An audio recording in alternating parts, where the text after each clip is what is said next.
மக்களே இன்றைக்கி பார்த்தீங்கன்னா ஞாயிற்றுக்கிழமை சாப்பிட்ருவோமா? இன்றைக்கி பார்த்தீங்கன்னா மத்தியானம் வந்து நான் காலையில் உள்ள சாப்பாடு இன்னும் சாப்பிடல. 2 இட்லி, 2 முட்டை, அப்புறமா இங்கே பாருங்கள் சிக்கன் சூப்பராக பொரிச்சு வச்சுருக்கோம். ஆயில் ஐட்டம்னால ஒரு துண்டு எடுத்துக்கலாம். அதுக்கப்புறமா குழம்பு வந்து நம்ம எவ்வளோ நாளும் சாப்பிட்டுக்கலாம். இங்கே பாருங்கள் சூப்பராக வறுத்தரைச்சி குழம்பு வச்சுருக்கு. அதை அப்படியே கொஞ்சம் ஊற்றிடலாம். உங்கள் வீட்டில் சண்டே இன்றைக்கி என்ன ஸ்பெஷல் சொல்லுங்கள் சரியா? இது பார்த்திங்கன்னா கோழியோட மாங்காய் செம்மையாக இருக்கும். இன்றைக்கி எங்கள் வீட்டில் சண்டே இதுதான் ஸ்பெஷல். நீங்கள் சாப்பிட்டாச்சா? உங்கள் வீட்டில் என்ன ஸ்பெஷல்? உங்களுக்கு சண்டே எப்படி போகுதுன்னு சொல்லுங்கள்.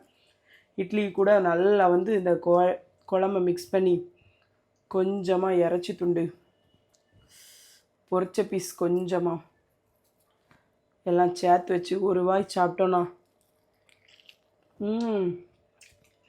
சூப்பராக இருக்குது. இப்போ